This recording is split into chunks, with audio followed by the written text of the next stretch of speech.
ब्रह्म। आज उसका फ़ोन आया। मैं तो खुशी से झूम उठा। उसकी आवाज़ में एक जोश और अनजानी सी खुशी छुपी हुई थी। वो थोड़ी सी कपकपाती आवाज़ में बोली, जल्दी से मेरे घर आ जाओ। फिर हंसते हुए बोली, अरे तुम्हें मेरे घर का पता कहाँ मालूम है? मैं टेक्स्ट करके भेज देती हूँ, तुम फटाफट चले आओ। मेरी खुशी का कोई ठिकाना ना था। कब से इस बात को सुनने के लिए मेरे कान तरस रहे थे कि वो कब अपने घर बुलाएगी। उसे क्या मालूम कि मुझे उसके घर का पता तो तब से था जिस दिन उससे मेरी पहली मुलाकात हुई थी। उसने और मैंने एक साथ बीएससी में एडमिशन लिया था। वो मेरे प्रैक्टिकल ग्रुप में थी। सारे स्टूडेंट्स मुझसे रश करते थे, वो मेरे ग्रुप में थी। जल्दी ही हम दोनों खूब घुल मिल गए और बहुत अच्छे दोस्त बन गए। इत्तेफाक से हम दोनों का करियर का पड़ाव एक ही था। हम दोनों को आईआईएम से एमबीए करना था। बीएससी ख़त्म होते ही यह ख्वाब भी सच्चा हो गया। और उससे भी सबसे बड़ी बात, हम दोनों का सिलेक्शन अहमदाबाद में हो गया। मेरी तो खुशी का ठिकाना ना था कि उसका साथ और साथ में आईआईएम से एमबीए। आईआईएम में हम दोनों बहुत अच्छे दोस्त की तरह घूमते फिरते और अक्सर कैंटीन और लाइब्रेरी में साथ साथ वक्त गुजारा करते थे। सारे कॉलेज को मालूम था कि मैं उस पर बुरी तरह से फ़िदा हूँ और वह भी मुझे पसंद करती है। फिर भी ना जाने क्यों हम दोनों के बीच एक आदर्श दीवार थी जो दिखती तो नहीं थी पर महसूस की जा सकती थी। मैं उसका हाथ पकड़कर घूमता तो वो कुछ ना कहती। अक्सर हम दोनों गले भी मिल लिया करते थे, पर उसने कभी मुझसे इससे ज़्यादा आगे बढ़ने ना दिया।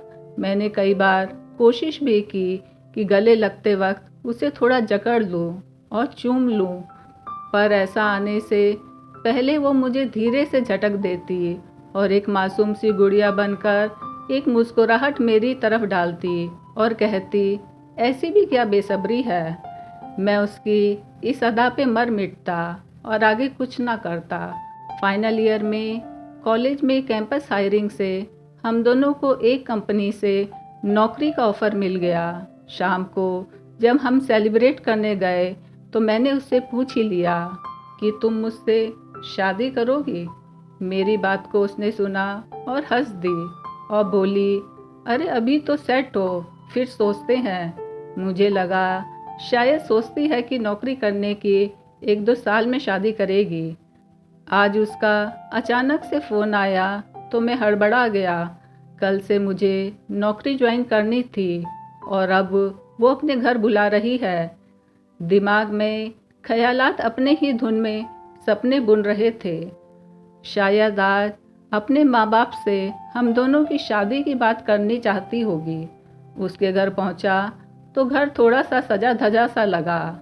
शायद कुछ लोग घर के ड्राइंग रूम में बैठे गपशप कर रहे थे। यूं तो उसने कभी अपने घर वालों से मुझे मिलवाया नहीं, पर उसकी गली की खाक छानते छानते उसके घर वालों के साथ अड़ोसी पड़ोसी और कुछ रिश्तेदारों को पहचान गया था।